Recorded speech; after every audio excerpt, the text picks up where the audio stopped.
welcome back to the Sewcial Hour Podcast, a podcast for Sewists by Sewists. I'm your host, Bethany. And I'm Audra. And today we are talking about sewing room must-haves. I think I've got some things that are going to be an unpopular opinion. Oh, really? Is this going to get controversial? I thought this was going to be like a really straightforward episode. I was looking at yours and I would never have picked those. I think it's all about the right tools for you. So these are our sewing room must-haves and also the things that we absolutely don't think like the things that we've bought and never use. Never use or haven't figured out how to use. Yeah. So it's all about what's right for you. None of this is cast in granite. It's all personal preference. Yeah. These are just some of our personal favorites and not favorites. I know. And I'm excited to hear what other people's favorite tools are. And then the tools that they thought that they would get and love and use. And then they're like, I never reach for them. And so we would love to hear your feedback after you've listened to the podcast. Hop over to the Facebook group, The Sewcial Sewists, and comment on the Facebook, the episode thread for today so we can get your feedback. Because like I said, you might have a tool that I go, you know what? I don't even have that tool. Maybe I should check it out. You might tell me my new favorite tool. And so I'm excited to see what you guys have to say. But we do have a little icebreaker. Do you sew with your shoes on or off? I'm off. Okay, Yeah. One shoe or both? Both. I will like with socks. Yeah. Or like barefoot. But if I'm sewing somewhere and I have like my full shoe on, sometimes I will sew with slippers on, but they're not like heavy slippers, but like shoes. It's like I can't feel the pedal as gently as I need to.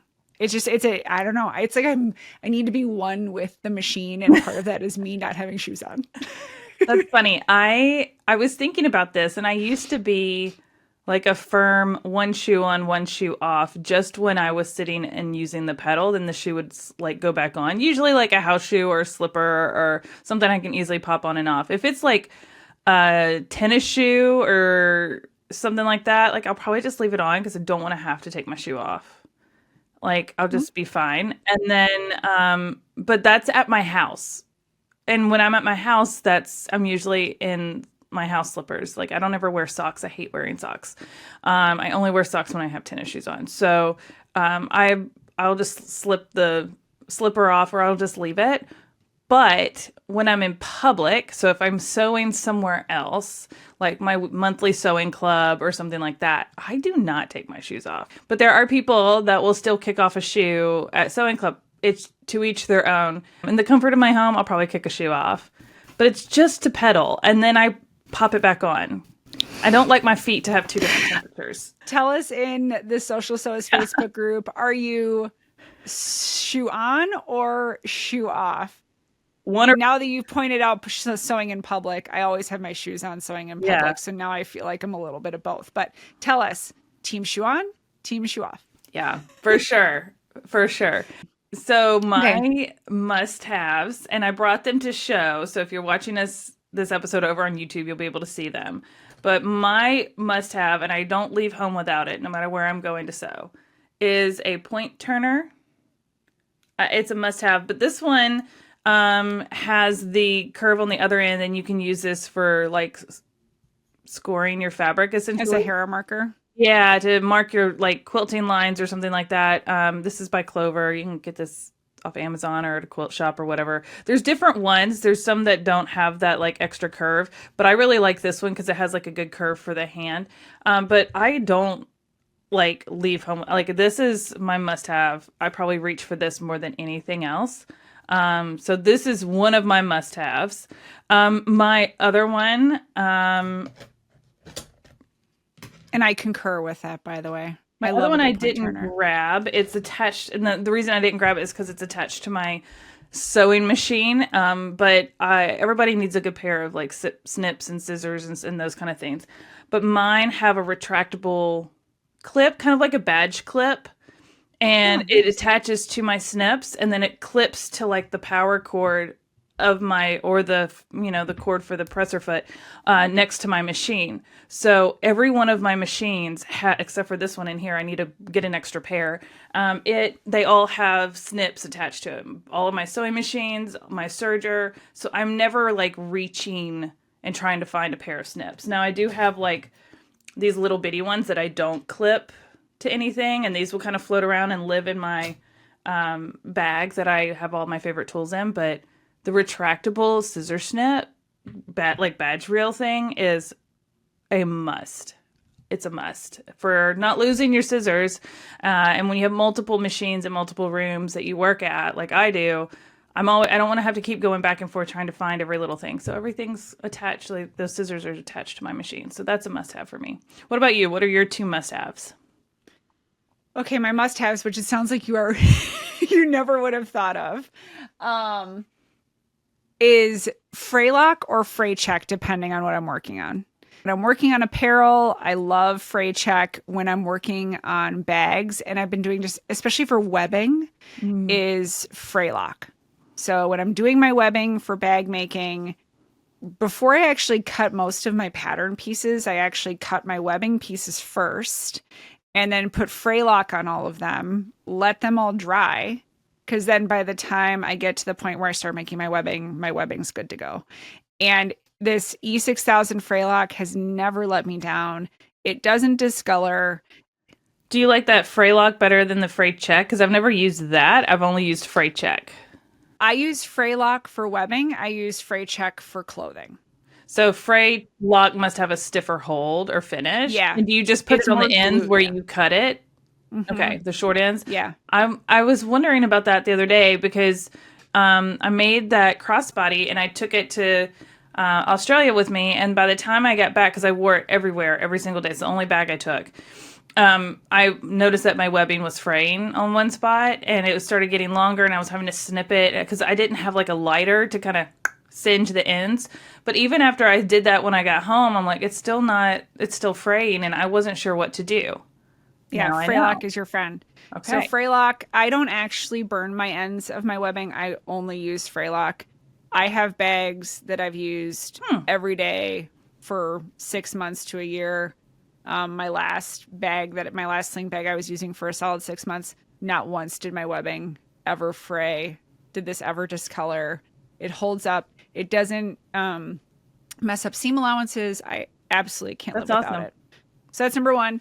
Number 2 is, I'm going to say, just a good marking tool. So it's a silver leather marking pen, and it's made by Classy Creations. And I use this when working with faux leathers, when bag making, because I can wipe it right off. It stays on through my whole project. And then when I'm done, I get a wet paper towel. It wipes the mark right off. Mm-hmm. And it really makes it easy because chalk doesn't work as well on faux leathers. It also works great on cork. And it's just a really great marking tool in bag making. When it comes to apparel, the blue water-based marking pen is my go-to. But yes, the silver marking pen, and I think it's by Clover, the blue water-based one. I just got introduced to the silver marking pens last October at the Lynn's Handmade Bag Making Retreat, but I'm still kind of new to the bag making, but I have since ordered them and I was using them this past week when working on some bags that I was going to quilt the vinyl, and so I needed to draw my quilting lines, and they're great. They're great. I have learned that, like, when you do it, especially if you're quilting the vinyl and you've got all these lines going across it with the silver pens, that you're going to get silver on your hands as you're using it and stuff. And it kind of gets a little messy, but it does wipe off clean with like a damp rag. But don't let it sit for too long. Like the longer it sits, the harder it is to get off. So like, don't mark it until you're ready to sit and quilt it, and then like quilt it and then wipe it off. That was one of my kind of like lessons I learned with those silver marking pens, but I've used them now that I know about them. So I feel like the Fray Lock is something I need to go purchase. I didn't even know especially that if you like making bag straps. Are we going to talk about, let's just kind of talk about some of the basics before we get into the things that we don't use. I kind of mentioned like everybody needs a good sharp pair of scissors. But I think like snips, you can never have too many pairs of snips. I mean, they tend to like grow legs and walk away, which is why I have all of mine strapped to a machine. But I also feel like there's just like core things, like a really good rotary cutter, and you've got to have extra blades. Like don't don't make life harder. Like change your blade, just like your needle. Like change your rotary blades. Get your scissors sharpened. Like you don't have to buy new scissors all the time. You can get them sharpened and it's really not expensive. A good pair of like pinking shears. I love pinking shears for a lot of different things, but it definitely helps prevent fraying on quilting cotton or cutting down seams, bulky seams. But, those are some of I couldn't tell you how many pairs of scissors, different variations of scissors that I have. And I obviously have some that are dedicated to paper, some that are dedicated to like certain fabrics, some that I have a pair that I only use for like silky materials. And part of that is just like the weight of the scissor. But like a good pair of scissors or a really good rotary cutter is like the first tool that you reach for to start a project, besides your material. So I feel like you do need to they don't have to be expensive. No, they don't. And it's quality that's well cared for. Yeah. A couple other things that you really need to have there, your basics are pins and clips. Oh, yeah. And just like needles, you could dive into a whole pin discussion. Oh, God. There's different types of pins for different types of fabrics. And that's where clips come in too, especially if you're working with thicker materials or things that you shouldn't puncture through, like leathers.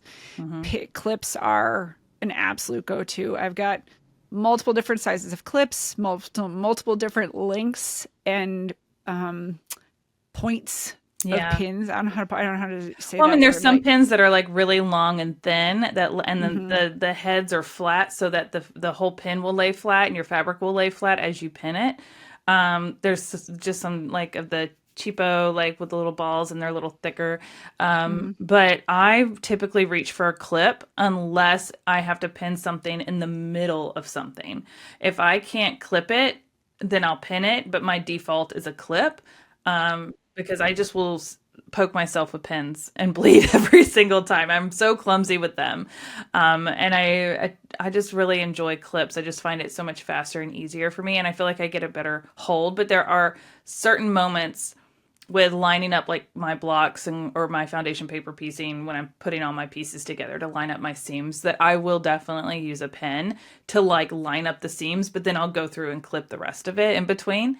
So I think there's a time and a place for everything. A lot of times when I'm teaching, it's interesting to see those who only use pens and those who have such an aversion to clips, versus those who are like always have their clips on hand. They'll have some pens if they need them, but they tend to lean towards clips. So I'd love to know, one, Audra, which side do you tend to like fall to more? But our listeners too, like again, in our Facebook group in the thread, we'd love to know, like, are you a clip girl? Are you a pen girl? What type of sewist are you when it comes to like reaching for one or the other? Or do you kind of mix between the two? But again, there's no right or wrong way. I'm a both. Yeah.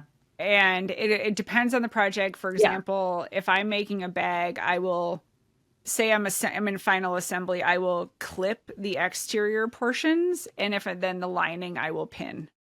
And so I will actually do both, and I have them all equally accessible. And I think the other thing is don't be afraid of pins. I think earlier when I was a younger sewist, I felt pins as something that would slow me down in getting something done. But then my quilt blocks weren't as perfectly aligned as I would like, or here's the time and place. My seams weren't lined up the way I would like. And I realized that if I would take the time to pin or clip properly ahead of time, it saved me so much work on the back end, so many dates with Jack the Ripper on the back end. So I've really embraced taking the time to pin everything exactly as I want it, sometimes even more than I probably need to make sure that the results are the way I want them to, and it doesn't save me any headaches on the back end. Or it doesn't cause me any headaches on the back end. I will use as few clips as possible when sewing garments because I don't feel like I need a lot. I'm pretty good at like holding my material steady. Like I hit the seams and I hit like a couple in the middle if it's a really long seam. But for the most part, and maybe that's because I'm serging and so it just kind of easily feeds into the machine. But when I make a bag, I'm like clipping every single part of that. Like clip, clip, clip, clip. I probably already used double-sided tape too, but I'm like clipping that on because that it's so thick and it's got to feed through the industrial machine and things can shift really easily. And there's more to manage, especially when you get to like those final steps of the construction where you've got these big bulky seams and you're trying to do a lining with a vinyl and it like wants to shift. It's funny every time I see like bag making videos and they show that final part where maybe they're putting in the gusset. They've got like 30,000 clips all the way around the outside. And I'm like, but where do you start? There's like no spot for get your foot in. And so, yeah, there's definitely a time and a place, but I try to use as few as clips as possible.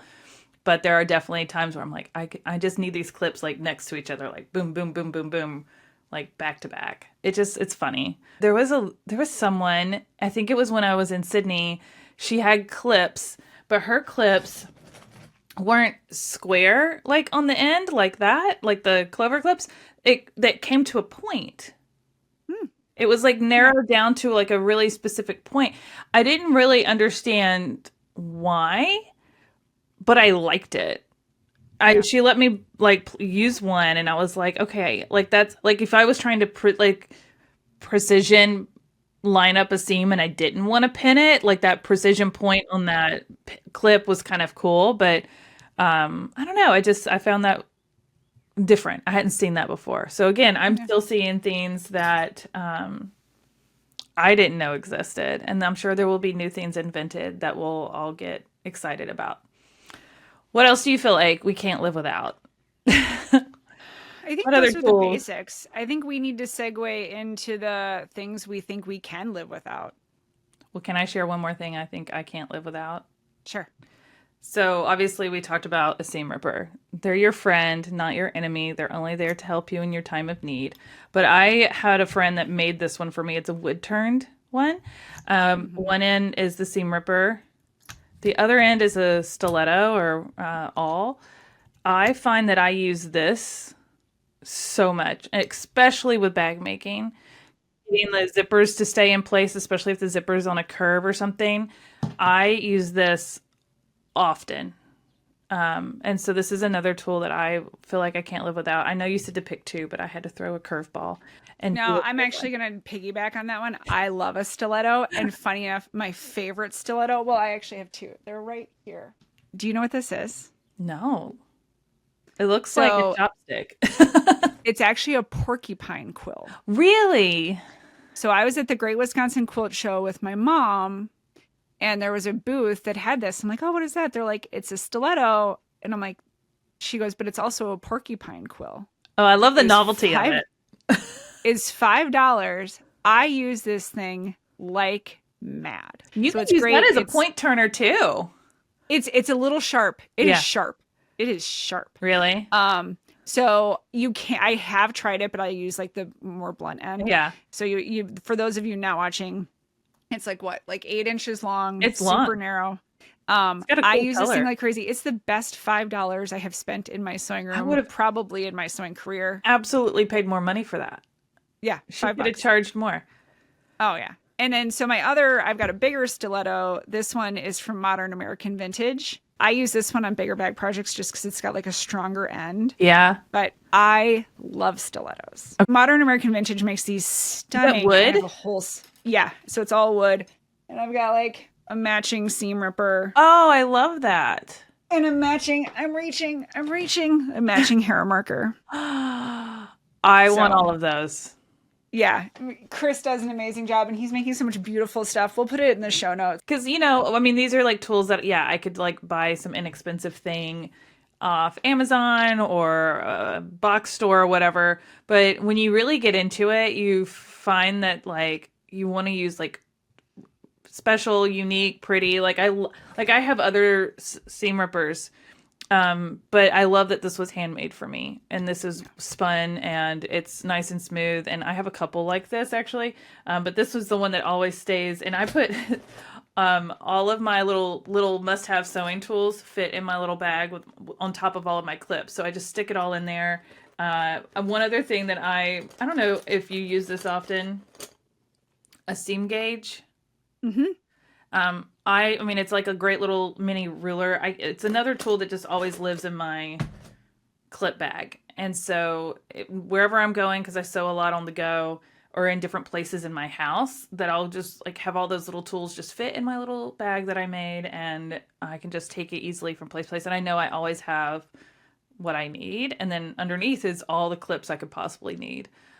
So, all right. What do we not reach for? What is something that we don't use often? I'll let you go first this time. It's still in the package. Oh no, it just lives there. Okay, I was like, she hasn't even open. taken it I can out. slide it in and out. I can slide it in and out of the package. But loop turners or any of the things that are marketed to turn a strap right side out when sewing, I have yet to find one that actually works in a decent way. Yeah. I am just an old school safety pin girl. If I'm turning a strap, I put a safety pin in the end and I push it through, because I have yet to find a notion that actually does it successfully. Okay, question. Do you have a favorite safety pin? Because I do. Like, I have one that I reach for every single time. It is big. And so it's great for like elastic through casings and stuff like that.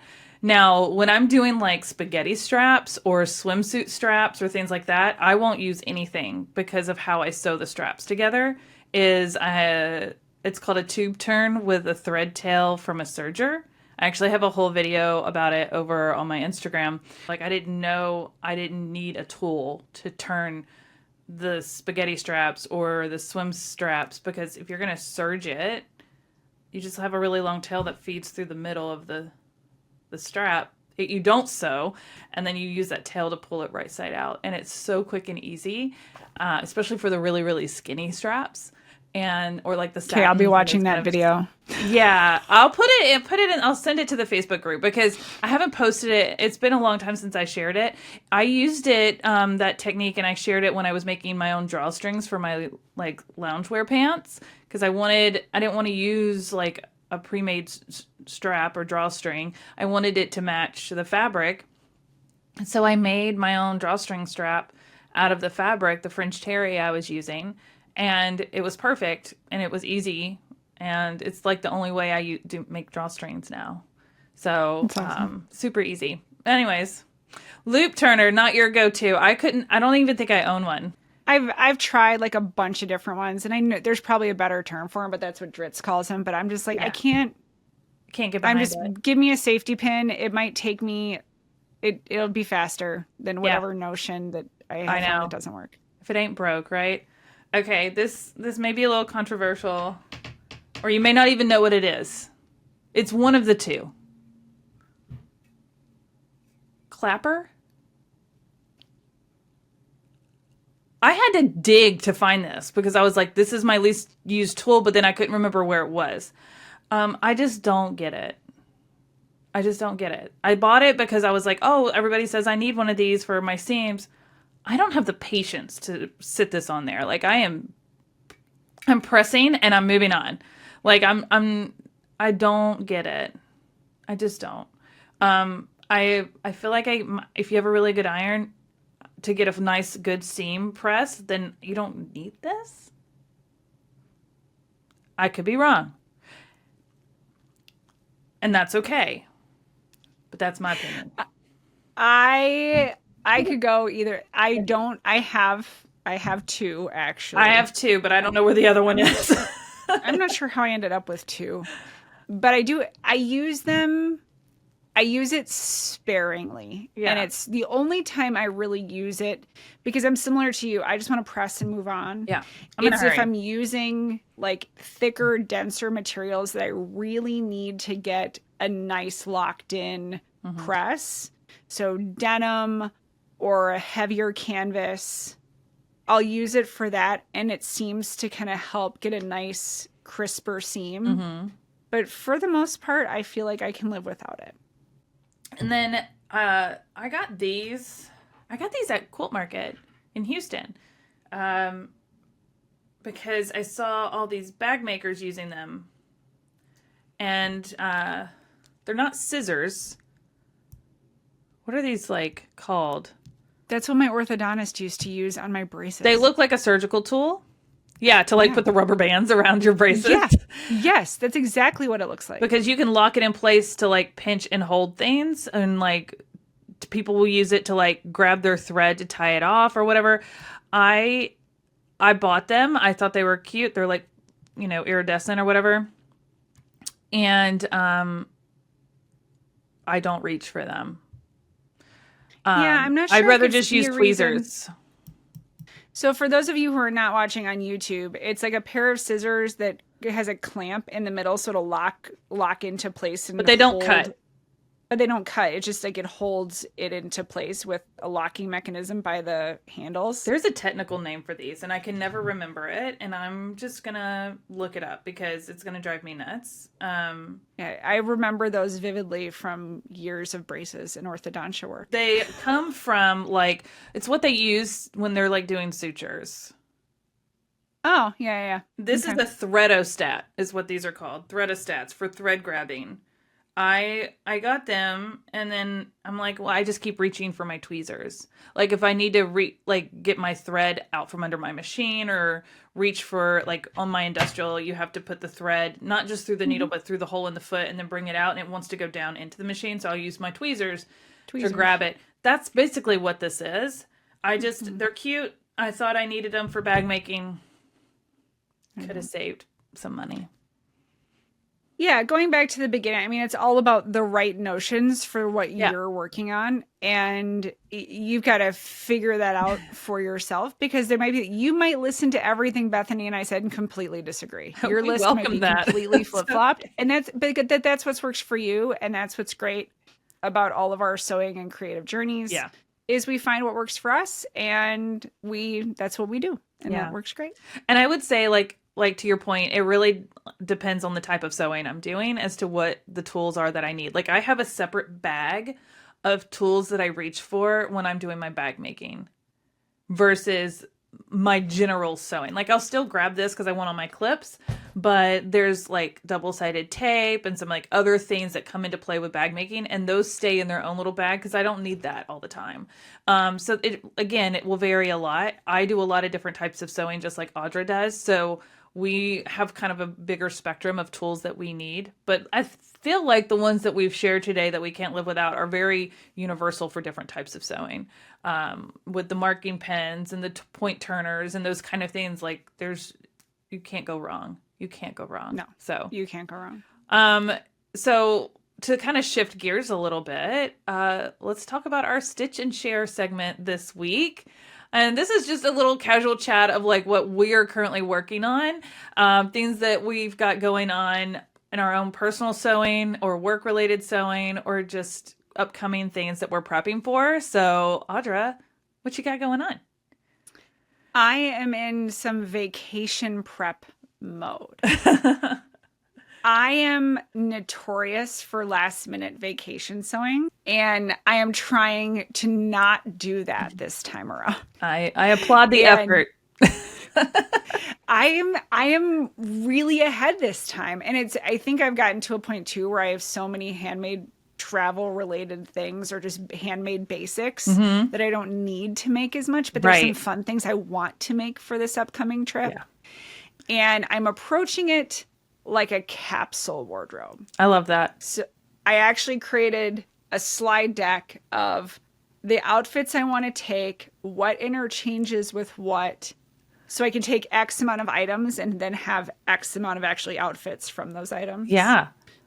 So I'm in vacation prep mode. I actually don't think I'm making a bag for this trip, which is kind of shocking, but I don't actually know what I would make. Yeah. Though there's a solid chance a week out that could totally pivot and I end up scrambling to make a bag at last minute. Yeah. But I'm going to be making a vest with a pair of coordinating shorts. Cute. And I'm making like a little shorts romper situation, like kind of a dressier shorts romper situation.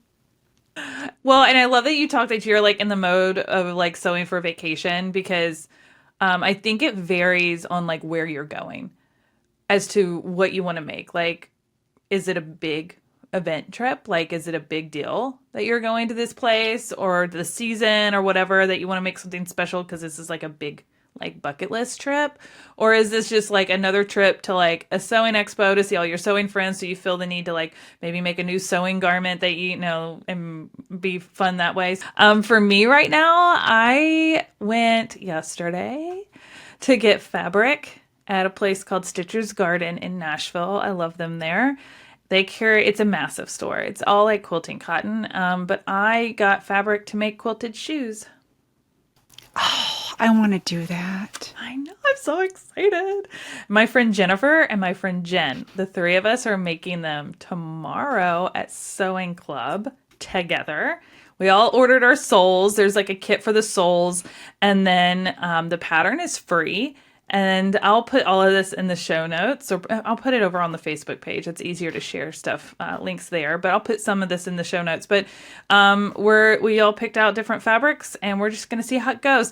It's funny. They kind of conned me into doing it because they were like, well, I don't know if I can do it. This seems really hard. They were getting really overwhelmed by it, and I was like, oh, it's quilting. You guys quilt more than I do. Like it's fine. And they're like, no, but like the hand sewing the rubber sole onto it, like that it just looks so hard. And I was watching a couple of videos and I was like, it's like 3 pieces that actually turn into just 2 pieces. And then I was like, it can't be that bad. And so because I'm always like the kind of nonchalant, optimistic mentality of, well, we'll just give it a try and figure it out and wing it. And I can usually problem solve pretty quickly if I need to. So they're like, well, we'll do it if you do it. So that's why we're all doing shoes. I've been wanting to do them, but sometimes you just need a little peer pressure to like prioritize some of those fun projects. So I'm really excited about doing the quilted shoes. I'm stoked for the quilted shoes. I am too. And, I love shoes. Okay. Well, what do you love to see? You'll love to see it? You'll love to see it for the week. Okay. Well, I had kind of mentioned that I recently had that big event for work. And I am so grateful to work for a company that gives me the creative freedom to do what I do and create something I'm really proud of. And then, I had the support of the team to help it come to fruition. But what I really love to see outside of its success and the positive feedback that I've gotten since it aired is employee appreciation. It's the little things. So if you're a business owner or a manager of a staff, please take note that it's not just you don't have to do something big. It can be something little. But after the Friday, the 3rd day of the live event ended, a few hours later, I got a call from the CEO personally thanking me, cheering me on. He couldn't be more excited over the phone. We didn't even know, like, statistically, like, sales-wise or those kind of things, what those numbers really were yet. Like, we were still getting that information. But just the fact that it went off without a hitch and the feedback was really positive from the viewers and the participants. Later, I got a delivery from Harry and David with a big thank you gift basket of all sorts of little snacks and goodies. And I don't think an employer has ever done that for me before. And it meant a lot. I mean, they didn't have to.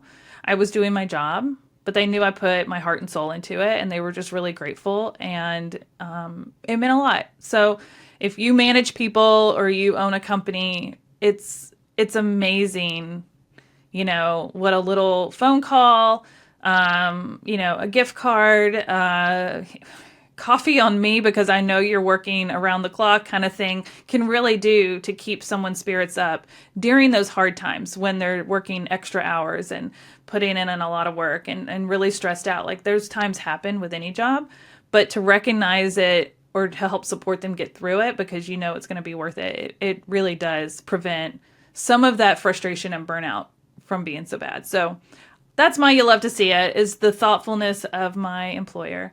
It means a lot, and I love to see it. It goes a long way. It absolutely goes a long way. A simple thank you goes a long way. And there was gummy bears in it, and gummy bears are my favorite. My you love to see it this week is piggybacking on this sewing room must-haves is when you have everything you need for a project. It's that moment when you decide I'm making something and you pull out the pattern and you look at the list and you go through your sewing room and you actually have everything you need. And that is just a glorious moment that is frankly few and far between. Yeah. But when that moment, the clouds part and the sun shines because you've decided to make something and you can actually dive in and do it in that moment because everything you have is at your disposal. We talked about like adulting highs on a previous episode. This is one of those moments because then there's, I guess it's kind of that immediate gratification that we're all looking for, because sometimes we decide, I want to make this, and then you've got to go on the hunt and gather mission of getting all the things you need. Yeah. So when you decide to make something and you go, oh, I need that elastic, which I have, and I need that fabric, which I have, and I need that zipper, ooh, which I also have, and I need this fabric, oh, which I also have, and you're like, I can actually make this right now. I can, while the iron's hot, the juices are flowing, that you're in the mood. Yeah. I mean, next week we're talking about summer wardrobe and building kind of like those staples, and we're each going to share some patterns that we feel like have been patterns that we continue to reach for and wear in our closet that we've made that we want to share with you. They might be one of your new favorites for the summer, and we've kind of got a little variety in there. So I'm excited to talk about this because garment sewing is the way to my heart. Anyways, we're going to dive into all of that next week. So we hope you join us. I hope you will go over to our Facebook group to comment in the Sewcial Sewists Facebook group on the thread for today's episode. I want to hear, do you sew with a shoe on or off? I want to know what your favorite sewing tools are. I want to know what's inspiring you right now. Share that in our Facebook group. Also, be sure you're following us on Instagram, and subscribe to our YouTube channel, because sometimes we do a little more show and tell like we did today in today's episode, and sometimes you just need to see, not just listen. And so be sure to go subscribe over there. We'd appreciate it, and we'll see you next week. Bye, guys. Happy sewing. Happy sewing.